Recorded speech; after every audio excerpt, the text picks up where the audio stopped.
Venezuelan President Nicolás Maduro Moros suggested alternatives in the face of Washington's tyranny, given the decision of the United States government to exclude sovereign nations from the 9th Summit of the Americas. 3 men involved in the murder of Paraguayan prosecutor Marcelo Pesci were sent to a maximum security prison on Monday by order of a criminal judge in the city of Cartagena, Colombia. In France, 9 hospital unions organized demonstrations to demand better job conditions and better salaries.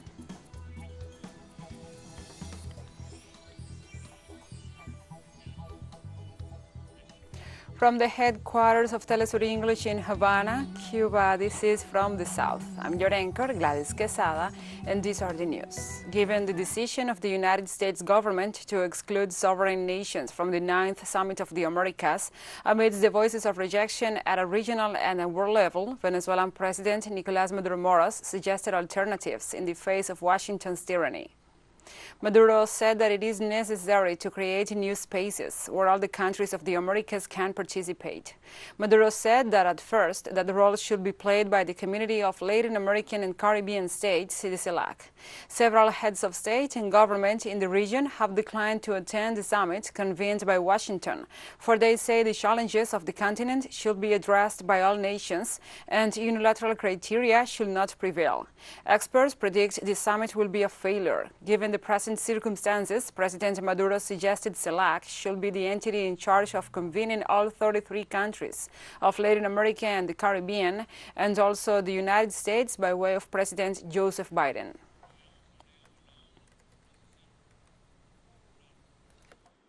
It should be CELAC's President Alberto Fernandez, the one to convene such a summit with an agenda that would include the issues that certainly are a priority for our people, where the 33 countries of Latin America and the Caribbean would attend, and to which U.S. President Joe Biden will be invited, but to listen to the dignity of our peoples and also to our history.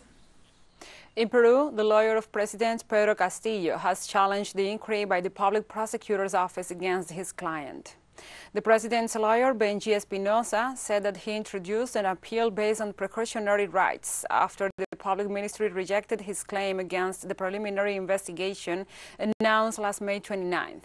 The lawyer explained that the Constitution prohibits the persecution of an incumbent president. On his part, the country's prosecutor, Pablo Sanchez, said that according to the Constitution, an acting president cannot be indicted, but it does not prevent them from being investigated. However, Espinosa explained that even an inquiry is out of the question, which is why he filed the appeal.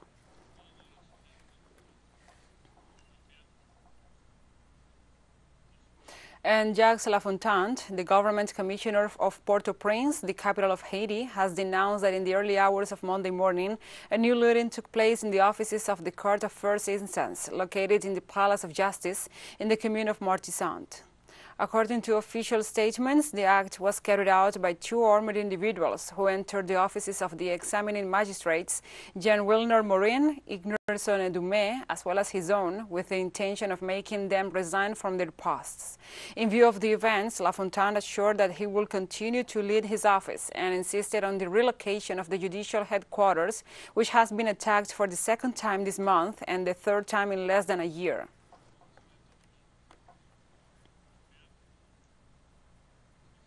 The largest caravan of migrants so far departed from southern Mexico on Monday night. Once again, their objectives are in the north of the Americas. But this time, it is not only the destination of thousands, it is the message of millions to the participants in the 9th Summit of the Americas that is being held from this Tuesday in the city of Los Angeles in the western United States. More than 15,000 people have left the Mexican city of Tapachula on their way to the United States. The first stop is planned to be an office of the National Migration Institute that can regulate regularize their situation in Mexican territory. This new caravan is recognized as a form of pressure towards the Summit of the Americas, which will have the issue of migration at the top of the agenda. Mexico explained that in the first quarter of 2022, the migratory flow increased by 89% compared to 2021. Those in the caravan demand answers from the Ibero-American governments. Presidente López Obrador decidió, creo, no ir a la cumbre de las Américas. Nosotros le pedimos, como seres humanos de la Hispanoamérica, son demasiadas. A recent report by the Economic Commission for Latin America and the Caribbean, CELAC, estimates an increase in poverty in the region of more than 33% by the year 2022. The regional agency pointed out that energy and food prices will raise poverty rates to 33.7% and extreme poverty to 14.9%. This will cause more than 7 million people to join the 86.4 million who are already in extreme poverty and suffer from food insecurity. According to CELAC, the increase in inflation in the region will fundamentally affect access to wealth and public services.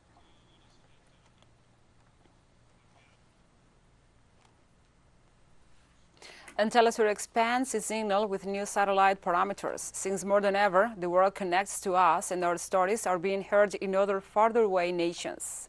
These parameters are in place since June the 1st in Latin America and the Caribbean, both in English and in Spanish, and quite soon further changes will be implemented for the signals in Europe and the Middle East, as well as Africa. This new multi-platform will continue providing truthful content to oppose the hegemonic media's narrative and our faithfulness to our audience.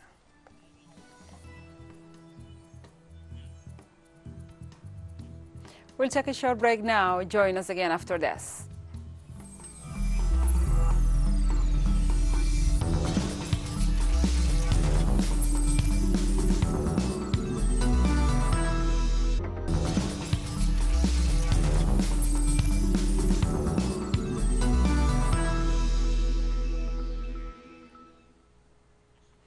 Welcome back to From the South.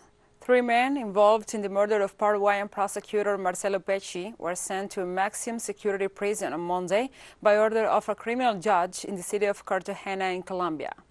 The prosecution charged those responsible with premeditated first-degree murder, possession of firearms, firearm accessories, and ammunition. According to national media, 4 of the 5 involved pled guilty. Additionally, the inquiry indicates that Wendell Scott Carrillo could be the main perpetrator of the homicide, while Francisco Galeano Figura will be the presumed mastermind and the one who provided the money for it.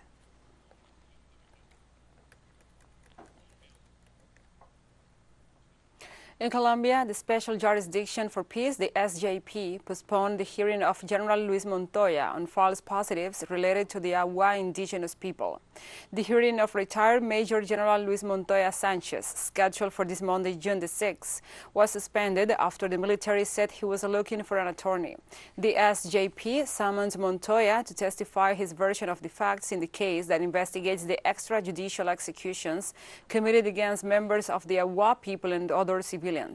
In his hearing, the SJP will address the relevant issue of the case 002, investigating the murders of civilians in Tumaco, Ricaurte, Barbacoas, located in the department of Nariño.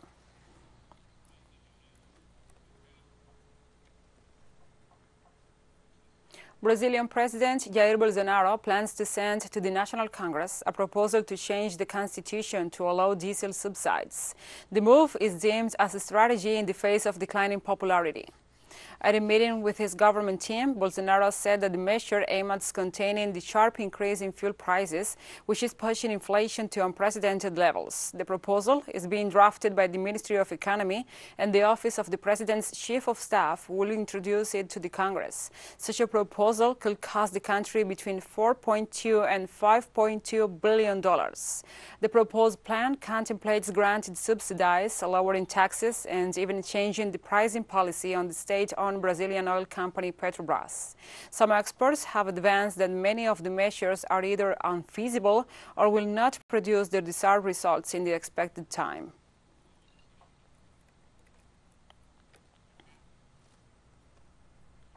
In Nicaragua, the Minister of Development, Industry and Commerce, Jesus Bermudez, issued a ministerial agreement to maintain measures to prevent price increases in the basic food basket. According to the minister, the agreement establishes an extension for the benefit of Nicaraguans in terms of tariffs to basic products, which he compared with last year's prices and highlighted an increase in the cost of 14 out of the 23 products in the basic basket. Bermudez emphasized that the Sandinista government continues to subsidize some products to benefit the economic sector, which is why it is extending a safeguard to lower tariffs on basic products such as wheat flour, crude oil, refined soybean oil, and crude palm oil.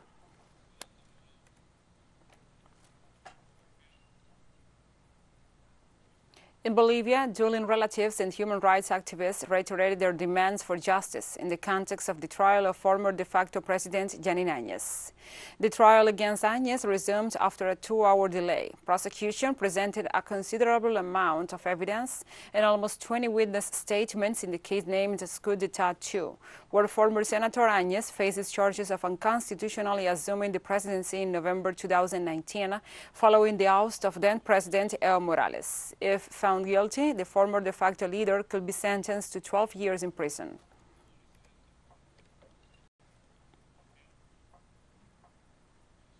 The President of the United States, Joseph Biden, has declared a national emergency in the face of possible electricity shortages.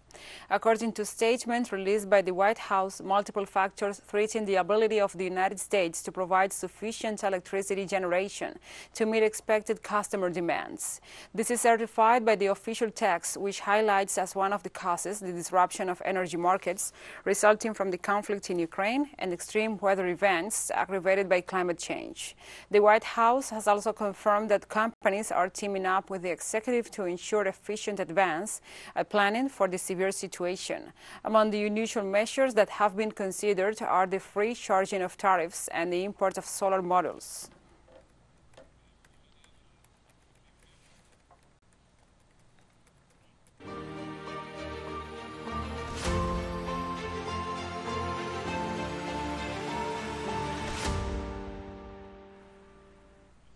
Now we move on to other topics. Russian and pro-Russian authorities in the southern Ukrainian city of Kherson have confirmed that after gaining control of the city, they will hold a referendum to its possible annexation on Russia.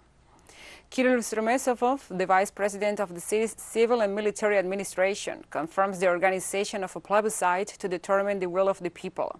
He explained that the city has temporarily been left without legislative authorities, so they will be replaced by a public council representing the citizens to make decisions and take responsibility. On the referendum, he also underlined that most likely they will first cancel it on self-determination and then hold elections.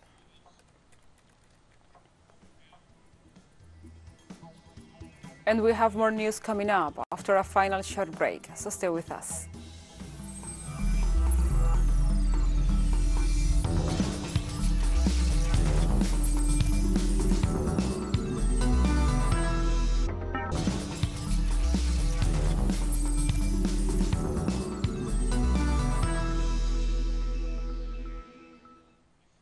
Welcome back.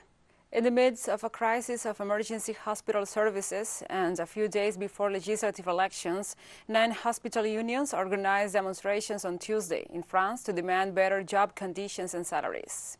The General Confederation of Labor and its allied unions staged demonstrations on Tuesday in at least 100 cities. In Paris, the French capital, there were demonstrations in front of the Ministry of Health in the rejection of the so-called flash mission ordered by President Emmanuel Macron to address the urgency in the sector. They do not believe in it and demand a responsible action from the state. Health workers claim that July and August will be very difficult months due to staff shortages, especially in emergency services.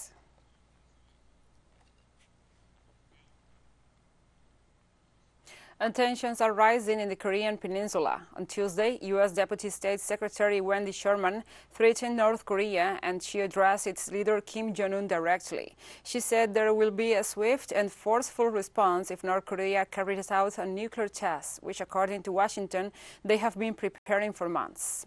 Mrs. Sherman made the statement at a joint press conference in Seoul with her South Korean counterpart Cho Yoon-don. She said any nuclear test organized by Pyongyang will be in violation of United Nations Security Council resolutions. Recently, Washington and Seoul responded to an alleged 8 ballistic missile attack from the north, a version that Pyongyang has yet to confirm or deny. North Korea says that it possesses a missile capable of reaching the coast of the United States, and that they might use it should be necessary to defend their sovereignty. Pentagon experts have certified the effectiveness of the North Korean weapon.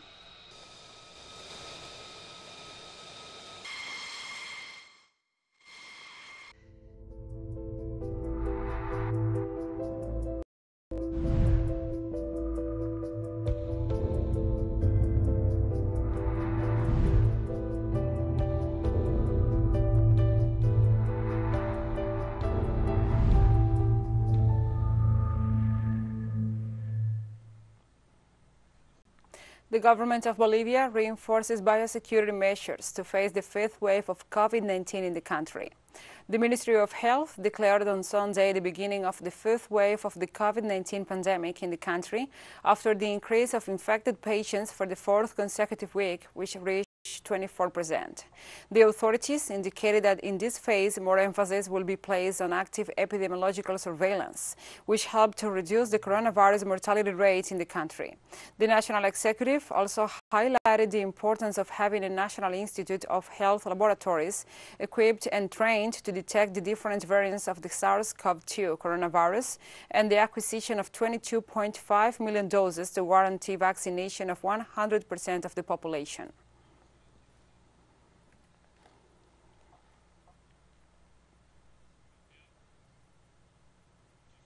In Egypt, President Abdel Fattah al-Sisi announced that he will supply 30 million doses of vaccines against COVID-19 to countries in the region.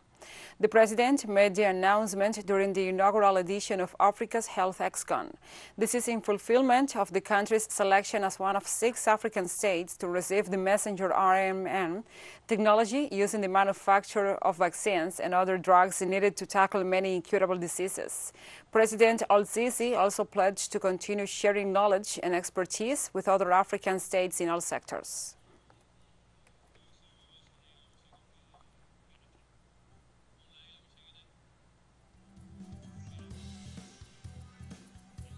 So we have come to the end of this news brief. But remember, and before our farewells, we say goodbye with the song Es Nuestra América, It's Our America, performed by Mayito Rivera with Alexander José Gil Domínguez, Hijo del Sur, and Aquiles Rengifo Aquilín, a melody that celebrates our union as a continent. For Telesur English, I'm Gladys Quesada. Thank you for watching. Un canto por la América Unida. Mira, que lo escuchan allá arriba. ¡Vamos! Somos la tierra, somos la arcilla, la esperanza que brota y germina. 500 años nos han pisoteado, aquí seguimos, de aquí no nos vamos. América, América, América, lindísimo continente se levanta, un pueblo unido que no calla. América, América, América, lindísimo continente se levanta, un pueblo unido que no calla. Pueblo latino, vamos para adelante, tumbando fronteras, somos gigantes, nadie se rinde, vamos para arriba, esa tierra es tuya y también es mía. Pueblo mestizo, guerrero y solidario, aquí nadie es extraño, aquí somos hermanos. Todos los países digan presente, Venezuela y Cuba presente, Nicaragua, Honduras presente, el Caribe entero. América, América, un continente se levanta, un pueblo unido que no calla. No se detiene. América, América, un continente se levanta, un pueblo unido que no calla. Soy Tupac Katari, soy hueca y puro, 5 siglos resistiendo el atropello y el abuso. El Aviala reflorece junto al alba, sigue un solo continente porque rayos nos separan. Con Sucre y Bolívar seguimos pa'lante, pa' encima latino, no hay visa que nos pare. Desde la Patagonia hasta el Río Bravo, los latinos levantamos la mano. América, América, lindísimo continente se levanta, un pueblo unido que no calla. América, América, lindísimo continente se levanta, un pueblo unido que no calla. México y Bolivia, presente. Puerto Rico libre.